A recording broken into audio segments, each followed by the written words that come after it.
આ આપણે એક જે સાપુતારા ફરવા લાયક જે સ્થળ છે ત્યાં આપણે જઈએ ત્યારે આપણને ખબર પડે કે આપણે કુદરતી જે છોડ છે, ઝાડ છે, કાંઈ પણ હોય છે એ ચોમાસામાં જ્યારે વરસાદ હોય છે ત્યાર પછી 8 મહિના સુધી બિલકુલ પાણી નથી મળતું.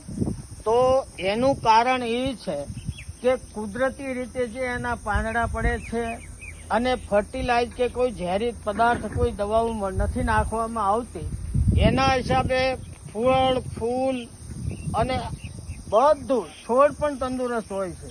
અત્યારે અમે અત્યારે સ્થળ પર ઊભા છીએ તો આની અંદર જેવા બધા ઝાડ છે કે ભાઈ આંબાના ઝાડ છે, પછી આ કરમદા છે, બીજા અન્ય છોડ છે, એની અંદર જે અત્યારે કુદરતી રીતે જે ફળ ફૂલ છે તો આપણને એવું થાય કે ભાઈ પાણી પાવાથી જ થાય એવું નથી, પણ જ્યારે જમીનની અંદર કુદરતી રીતે જે બેક્ટેરિયા રહેવા જોઈએ, હોવા જોઈએ અને બનવા જોઈએ, એ ક્યારે બને કે કુદરતી રીતે જે વાતાવરણમાં પાન પડે કે જે કંઈ એનું ખાતર થાય એના દ્વારા આ વનસ્પતિ કાયમિક જીવિત રહે છે.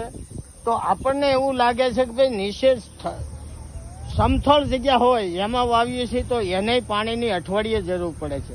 આને તો 100-150 ફૂટ સુધી ઉપર ટેકરા પણ ઝાડ છે, એ પણ ફળ આવે છે, ફૂલ આવે છે અને બધા નિરોગી, તંદુરસ્ત અને સારા એવા ઝાડ હોય છે. તો આપણને એવું લાગે છે કે ભાઈ દવા નાખવી પડે અને ખાતર નાખવું પડે. ઠીક છે, ખાતરની બહુ જરૂર છે કારણ કે પોષક તત્વોની જરૂર છે, પણ કુદરતી રીતે જે નિર્માણ થાય છે અને હોય છે એની તો અદ્ભુત શક્તિ છે. બસ આટલું જ.